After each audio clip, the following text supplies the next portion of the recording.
সব নবীকে আল্লাহ একটা করে দোয়া দিয়েছেন, নবী দোয়া করলেই কবুল। সব নবীরা ওই দোয়া করে ফেলেছে দুনিয়াতে। বিশ্বনবী বলেন আমি করি নাই, আমি দুনিয়ার বুকে কঠিন বিপদে পড়েও কোনোদিন করি নাই। আমি আমার স্পেশাল দোয়াটা কিয়ামতের দিন আমার গুনাহগার উম্মতকে সুপারিশের জন্য রেখে দিয়েছি। আজকে আমি তোমার দরবারে দাঁড়িয়ে কিয়ামতের দিন ওই দোয়াটা করছি, আল্লাহ আমার যে উম্মতের হৃদয়ে যাররা পরিমাণ ঈমান আছে, আমার একটা উম্মতকেও তুমি জাহান্নামে ঢুকাতে পারবা না। আসসালামু আলাইকুম everyone, welcome to my another video. তো চলে এলাম আরেকটি নতুন ভিডিওর মাধ্যমে। তো আজকের ভিডিওর বিষয় হলো কিয়ামত সম্বন্ধে বর্ণনা করবেন সাহেব ডক্টর মিজানুর রহমান আজহারী হাফেজাউল্লাহ, এবং তিনি কিয়ামত সম্বন্ধে বর্ণনা করতে গিয়ে নিজেও কাঁদলেন। ভিডিওটা স্কিপ না করে শেষ পর্যন্ত দেখুন এবং আশা করা যায় এই ভিডিওর মাধ্যমে আপনার হৃদয়টা কোমল হবে। সো ভিডিওটা শেষ পর্যন্ত দেখুন, এবং আপনি যদি আমার চ্যানেলে নতুন হন তাহলে অবশ্যই একটি সাবস্ক্রাইব করবেন এবং ভিডিওটা ভালো লাগলে একটি লাইক করুন। তো চলেন আর দেরি করবো না, ভিডিওটা শুরু করা যাক। So let's start. বিশ্বনবী একবার ছাগলের রান খাচ্ছিলেন, খেতে খেতে বিশ্বনবী বলেন আনা সাইয়্যিদুন নাসি ইয়াউমাল কিয়ামা, আমি কিয়ামতের দিন সর্বশ্রেষ্ঠ হব, মানুষের মধ্যে সর্বশ্রেষ্ঠ সেরা আমি বিশ্বনবী। আলহামদুলিল্লাহ পড়েন। বিশ্বনবী বলেন সেদিনটা বড্ড ভয়ঙ্কর, সেদিন কেউ কারো কোনো উপকারে আসবে না, বন্ধু বন্ধুর কাজে আসবে না, স্ত্রী স্বামীর উপকারে আসবে না, স্বামী স্ত্রীর উপকারে আসবে না, পীর সাহেব মুরিদরে বাঁচাতে পারবে না, মুরিদ পীর সাহেবরে বাঁচাতে পারবে না, নেতা কর্মীর পরিচয় দিবে না, কর্মী নেতার পরিচয় দিবে না, ভাই বোনকে চিনবে না, বোন ভাইকে চিনবে না, বাবা তার সন্তানকে চিনবে না, মেয়েকে দেখে মা দৌড়ে দৌড়ে পালাবে। বড্ড ভয়ঙ্কর দিন। বিশ্বনবী বলবেন জমিনটা এখনকার মতো থাকবে না, পুরো জমিনটা সমান হয়ে যাবে, ফ্ল্যাট। এখন তো গোল, তখন ফ্ল্যাট। সবাই এক জমিনের উপরে দাঁড়াবে, সূর্যটা মাথার কাছে চলে আসবে, সূর্যের গরমে মানুষের মাথার মগজ গলে গলে কানের ছিদ্র নাকের ছিদ্র দিয়ে বেয়ে বেয়ে পড়বে। সবাই হয়রান পেরেশান ক্লান্ত শ্রান্ত। মানুষগুলো বলবে বাঁচার কোনো উপায় নাই। 50,000 বছর মানুষ এরকম দৌড়াবে, চিৎকার করবে, কাঁদবে, বাঁচার কোনো উপায় নাই। সবাই বলবে আহ, আল্লাহ যদি বিচারটা শুরু করতো, যা হবার হবে, আগে বিচার শুরু করুন। বিচারই শুরু হয় না, বিচার শুরু হইতেই 50,000 বছর। আল্লাহ, 50,000 বছর, 5,000, 15,000 না, 50,000 বছর এরকম যাবে। মানুষগুলো কাঁদতে কাঁদতে বলবে চলো আমরা আদম আলাইহিস সালামের কাছে যাই, যেন আল্লাহরে যে সুপারিশ করে, আল্লাহ আপনি বিচার শুরু করেন। কিয়ামতের ময়দানে সবাই মিলে সাইয়েদনা আদম আলাইহিস সালামের কাছে যেয়ে বলবে ইয়া আবাল বাশার ইয়া আউয়ালাল আম্বিয়া, ও আদম নবী আপনি দুনিয়ার বুকে প্রথম নবী, আল্লাহ নিজ হাতে আপনারে 60 হাত লম্বা করে বানিয়েছেন, আপনার সম্মানে ফেরেশতাদেরকে সেজদা দিতে বলেছেন, দুনিয়ার প্রথম নবী প্রথম মানুষ আপনি, আপনি আল্লাহরে যে সুপারিশ করেন যেন আল্লাহ বিচার শুরু করে। আদম আলাইহিস সালাম বলবেন আমি পারবো না, কারণ আল্লাহ আমাকে একটা নিষিদ্ধ গাছের কাছে যেতে নিষেধ করেছিল, আমি ভুল করে এই গাছের ফল খেয়েছি। নাফসি নাফসি, আজকে আমার কি হবে আমি জানি না, আমি বড় লজ্জিত। আমারে যদি আল্লাহ জিজ্ঞেস করে কেন খাইছিল, আমার কোনো উত্তর নাই, তোমারে বাঁচামো কেমনে আমি? নবীরা থার করে কাঁপবে সেদিন। আদম আলাইহিস সালাম বলবেন আমি পারবো না, মাফ করো আমাকে, আমি পারবো না। ওই যে ভুল করে গন্ধম খেয়ে ফেলেছি, নিষিদ্ধ গাছের ফল খেয়ে ফেলেছে, আমি বড় লজ্জিত অনুতপ্ত, আমি পারবো না। আজকে আল্লাহ এত রাগান্বিত হয়েছে, আগে কখনো আল্লাহ এত রাগান্বিত হয় নাই, ভবিষ্যতেও আল্লাহ কখনো এত রাগান্বিত হবে না। আমি পারবো না, এক কাজ করো, তোমরা নূহ আলাইহিস সালামের কাছে যাও। কোন নবী? লোকেরা এবার পাগলের মতো দৌড়াতে দৌড়াতে আল্লাহর নবী নূহ আলাইহিস সালামের কাছে যেয়ে বলবে ইয়া নবী আল্লাহ নূহ আনতা আউয়ালুর রাসূলি ফিল আরদ, আপনি জমিনে প্রথম রাসূল। আদম আলাইহিস সালাম নবী ছিলেন, রাসূল ছিলেন না, এই দুনিয়ার বুকে প্রথম রাসূল ছিলেন আল্লাহর নবী নূহ আলাইহিস সালাম। সবাই বলবে ও নবী আল্লাহ নূহ, রাসূল আল্লাহ নূহ, আল্লাহ আপনাকে আবদান শাকুরা, শুকর গুজার বান্দা বলে কোরআনে বলেছে। কোরআনে নূহ আলাইহিস সালামের নামেও সূরা আছে না নাই? আপনি আল্লাহর প্রিয় বান্দা, প্রিয় রাসূল।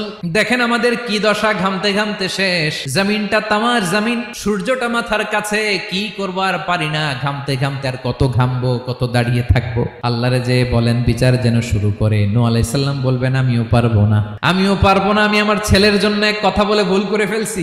যখন মহাপ্লাবন হবে আমি বললাম আল্লাহ আমার কলিজার টুকরা সন্তান রে বাঁচান। আল্লাহ বললেন ও নূহ সে তোমার সন্তান না, কারণ সে ঈমান আনে নাই, সে পাহাড়ের উপর দাঁড়িয়েছে, দেখি কেমনে সে বাঁচে। ওই যে আমি একটা না বুঝে আবদার করেছি, আল্লাহ আমার উপর রেগে গিয়েছিলেন। আজকে আল্লাহ ওই ব্যাপারে যদি আমারে প্রশ্ন করে, আমার কোনো জবাব নাই, আমি পারবো না, মাফ করো। তোমরা সবাই মিলে আল্লাহর খলিল ইব্রাহিম আলাইহিস সালামের কাছে যাও। লোকগুলো পাগলের মতো খুঁজতে আরম্ভ করবে, অযুত লক্ষ নিযুত কোটি মানুষের ভিড়ে আল্লাহর খলিল ইব্রাহিমকে যেয়ে বলবে, ইয়া খলিলুল্লাহ, ও আল্লাহর খলিল, আল্লাহ আপনাকে বড্ড ভালোবেসেছেন, আপনি কাবা বানিয়েছেন, আল্লাহ আপনাকে বড্ড পছন্দ করেন। দেখেন আমাদের কি অবস্থা, আপনি যে আল্লাহর কাছে সুপারিশ করেন যেন আল্লাহ আজকে বিচার শুরু করে। আল্লাহর নবী ইব্রাহিম বলবেন, আমিও পারবো না, আমি আমার জীবদ্দশায় 3টা মিথ্যা বলেছি। কয়টা? আসলে মিথ্যা না, একটু টুইস্ট করে কৌশল করে কথা বলেছিলেন, ওইটাকে হাদিসে মিথ্যা বলা হয়েছে। আমি জীবনে 3টা মিথ্যা বলেছি, জীবন বাঁচানোর তাগিদে কৌশল করে 3টা কথা বলেছি। আজকের এই কঠিন ময়দানে আল্লাহ যদি ওই 3টা কথার ব্যাপারে জিজ্ঞেস করে, লজ্জায় আমি মাথা দেখাতে পারবো না, আমিও পারবো না। আজকে আল্লাহ এত রেগে আছে, আগে কখনো এত রাগে নাই, পরেও রাখবে না।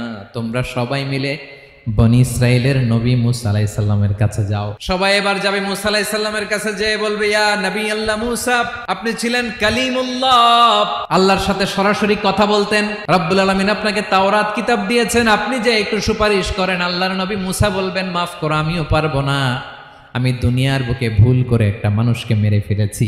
আমি মারছিলাম আদব শিক্ষা দেওয়ার জন্য এক থাপ্পড়, এই থাপ্পড়ে যে ওই লোক মরেই যাবে আমি জানতাম না। আজকে আল্লাহ যদি জিজ্ঞেস করে কেন মারলা, জবাব আছে। ওই লজ্জায় আমি অনুতপ্ত, আমি পারবো না, আমার এই কথা বলো না। আজকে আল্লাহ বড্ড রেগে আছে, আমি পারবো না। তোমরা আল্লাহর নবী ঈসা আলাইহিস সালামের কাছে যাও। কিয়ামতের ময়দানে মানুষগুলো পাগল পাড়া হয়ে আল্লাহর নবী ঈসা আলাইহিস সালামের কাছে যাবে, যে বলবে, নবী ঈসা আপনি রূহুল্লাহ, বাবা ছাড়া আল্লাহ আপনাকে বানিয়েছেন, ইনজিল কিতাব দিয়েছেন, মৃত মানুষকে আপনি জীবিত করতে পারতেন, আজকের এই কঠিন বিপদের দিনে আপনি আমাদের সাহায্য করেন। আল্লাহর কাছে যে বলেন যেন বিচার শুরু করে। ঈসা আলাইহিস সালাম বলবেন, আমিও পারবো না, ইন্নী উবিদতু মিন দুনিল্লাহ, আমার উম্মত খ্রিস্টানেরা আল্লাহরে বাদ দিয়ে আমি ঈসার ইবাদত করেছে। আমার মা ম্যারি আর আমাকে ডাকতো জেসাস ক্রাইস্ট, আমার ইবাদত করেছে, যদিও আমি আমার ইবাদত করতে বলি না। ঈসা আলাইহিস সালামও ইবাদত করতে বলেছেন একজনের, তিনি কে? আল্লাহর নবী ঈসা আলাইহিস সালাম বলবেন, আমিও পারবো না, আজকে আল্লাহ অনেক রেগে আছে, আমি পারবো না। তবে একটা পরামর্শ দিতে পারি, একটা সাজেশন দিতে পারি। আজকের দিনে এই কঠিন মুসিবতের কালে, এই কঠিন সময়ে কেউ আল্লাহর দরবারে দাঁড়িয়ে একটা টু শব্দ করার ক্ষমতা কারো নাই, একমাত্র আখিরি জামানার পয়গাম্বর বিশ্বনবী মুহাম্মদুর রাসূলুল্লাহ ছাড়া। মানুষগুলো এবার আগুনের মধ্যে পানি দিলে যেমনি আগুন নিভে যায়, দাউ দাউ করা হৃদয়ে জ্বলন্ত আগুন তাদের ঠান্ডা হবে। কিয়ামতের ময়দানে ওই বিভীষিকাময় সময়ে মুসিবতের কালে মানুষগুলো পাগল হয়ে বিশ্বনবীকে খুঁজতে আরম্ভ করবে। সবাই মিলে বিশ্বনবীর কাছে যেয়ে বলবে, ইয়া রাহমাতাল লিল আলামিন, ইয়া খাতামান নবীন, রাহমাতাল লিল আলামিন। দেখেন আমাদের কি অবস্থা, কি কঠিন বিপদে আমরা আছি, দাঁড়াতে পারি না, সূর্যের আলোতে ঘেমে হয়রান। আজকে কেউ সুপারিশ করতে পারবে না। সব নবীরা অপারগতা স্বীকার করেছে, তারা বলেছে আপনি ছাড়া কেউ নাকি আল্লাহর সামনে দাঁড়াতে পারবেন না, আপনি একটু সুপারিশ করেন। বিশ্বনবী বলবেন, আসো আসো, আজকের দিনে আমি ছাড়া আল্লাহর সামনে কেউ দাঁড়াতে পারবে না। বিশ্বনবী মাকামে মাহমুদে যে আল্লাহু আকবার বলে সিজদায় লুটিয়ে পড়বেন। আল্লাহ রাব্বুল আলামিন বিশ্বনবীকে এমন কিছু চমৎকার শব্দ শিখাবেন, ওই শব্দগুলো দিয়ে আল্লাহর প্রশংসা করে বিশ্বনবী কাঁদতে আরম্ভ করবেন। বিশ্বনবী এমন ভাবে অজর দ্বারায় সিজদায় লুটিয়ে পড়ে কাঁদবেন, রব্বুল আলামিনের রহমতের দরিয়ায় জোশ লেগে যাবে।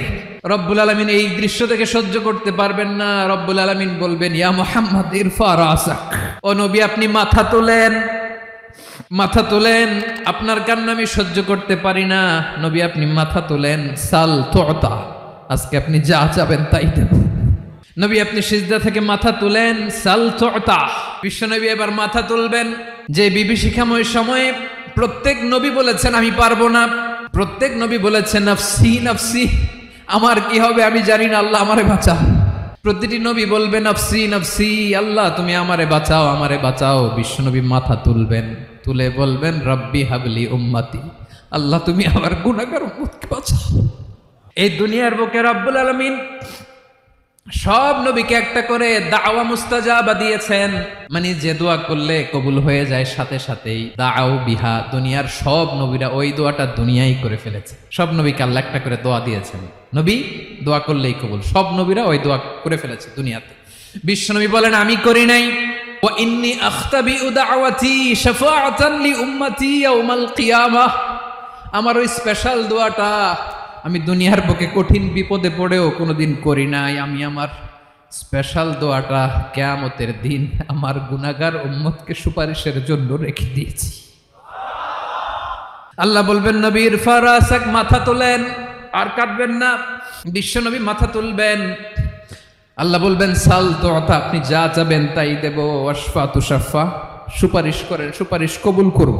বিশ্বনবী বলবেন আল্লাহ, ওই স্পেশাল দোয়াটা দুনিয়াতে করি নাই, আজকে আমি তোমার দরবারে দাঁড়িয়ে কিয়ামতের দিন ওই দোয়াটা করছি। আল্লাহ, আমার যে উম্মতের হৃদয়ে যাররা পরিমাণ ঈমান আছে, আমার একটা উম্মতকেও তুমি জাহান্নামে ঢুকাতে পারবা না।